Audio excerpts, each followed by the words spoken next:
An update on when part of the Highway 17 overpass in Newbern will be fixed.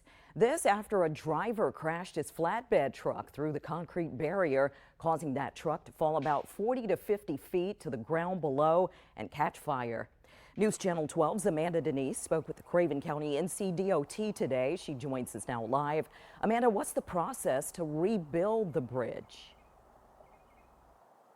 Bridge maintenance engineer Justin Howard says they'll be starting the reconstruction process of the bridge behind me next Monday. Howard says for now, the bridge is temporarily fixed with the guardrail in place to cover the hole. He says people are still able to drive safely across the bridge. Howard tells me while they're repairing the bridge, they don't expect to have many delays. But he does say drivers can expect the right lane to be closed for crews to work and repair the hole with concrete.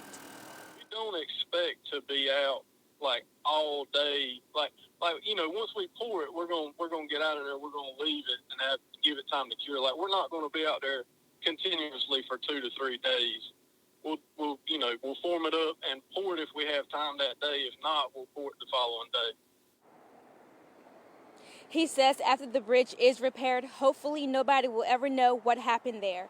Again, the maintenance is expected to be completed sometime next week, but he does want people to know they'll still be able to drive on the bridge during this time. Live in Newbern, I'm Amanda Denise with News Channel 12.